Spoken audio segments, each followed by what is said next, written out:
Hi, hello po sa inyong lahat. Ito po yung mayor at vice mayor po na pinakamataas ho sa mga munisipalidad ho. At ngayong araw ho na ito ay pag-usapan ho natin itong tungkol ho sa vice mayor. So intro muna tayo.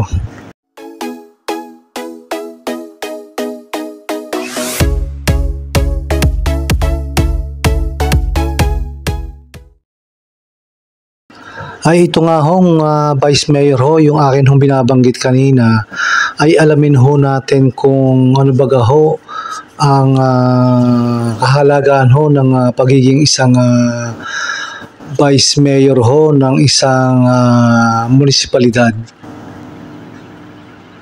So ang Vice Mayor ho, sa Tagalog ho ay tinatawag nating Vice Alcalde. At ito pala hong Vice Alcalde ay nanggaling ho sa salitang Vice Alcalde. Ayan ho, iba yung spelling dahil galing ho ito sa salitang Kastila. At siya ho ay tinatawag na Deputy Mayor o pangalawa ho sa elected mayor. At minsan ho ay tinatawag din ho siyang Assistant Mayor ho. So yan ho ang mga katawagan ho dito ho sa ating Vice Mayor. Ang Vice Mayor ho ay pangalawa sa pinakamataas ho na opisyal sa lahat ho ng munisipalidad at siya rin ho ang acting mayor sa panahong wala ho ang mayor. At ayon ho sa DILG, maaari lamang ho mag-overtake na mayor ho ang Vice Mayor kapag ang mayor ho ay namatay, natanggal, nasuspended ho at naparusahan ho. Yan ho ang sinasabi ho ng Department Interior and Local Government po na isang ahensya po ng ating gobyerno. So yun po sinasabi ng DILG. So ngayon po ay pag-usapan ho natin ang Vice Mayor ho, lalong-lalo na ho sa buong bayan ho, sa lalawigan ho ng Batangas. So aalamin ho natin yung mga Vice Mayor ho. Sila muna ho ang ating pag-uusapan.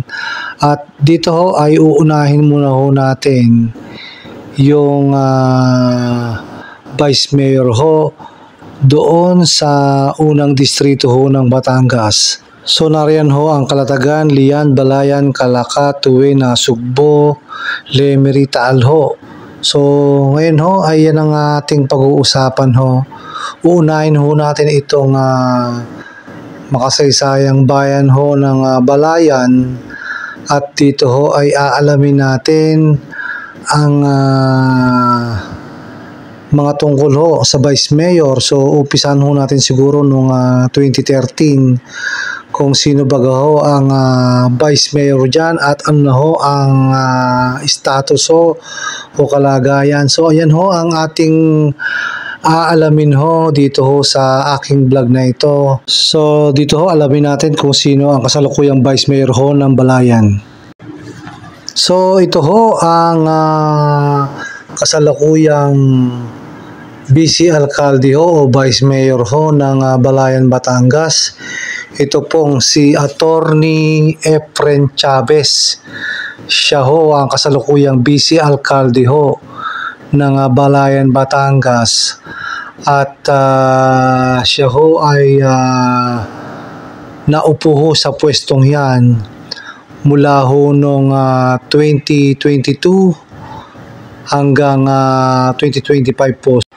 So hanggang ngayon taon na lang ho mananatili itong si Vice Mayor Efren Chavez at magkakaroon ho ng election ho sa darating na Mayo 2025. At ito ho yung resulta ng election ho noong 2022 na kung saan ho ay nanalo si Efren Chavez ho kay Cocoy Ramos na may kalamangan hong 4,808 ho.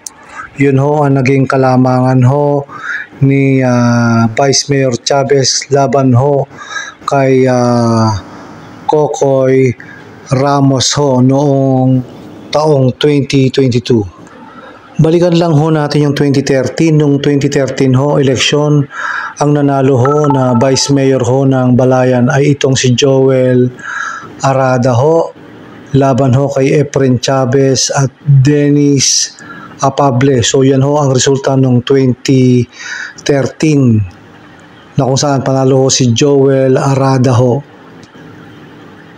At puntahan naman ho natin itong 2016, nung election ho na yan ay muli hong nanalo itong si Joel Arada ho laban kay Efren Chavez ho, na may kalamangan lang hong 108 boto. So napakalito ang kalamangan ni Joel Arada kay Efren Chavez ho noong election 2016. At noon naman hong 2019, ang naglaban ho sa Vice Mayor dyan ay si Francisco Cocoy Ramos at si Rita Abiad. So nanalo si Francisco Cocoy Ramos na may kalamangan hong 356 votes ho. At gaya ho ng aking nabanggit, ang kasalukuyan hong Balayan Vice Mayor ho ngayon ay walang iba ho kundi si Attorney Efren Chavez ho, na nakaupo mula noong 2022 at manatili ho hanggang 2025 ho ngayong taon na ito.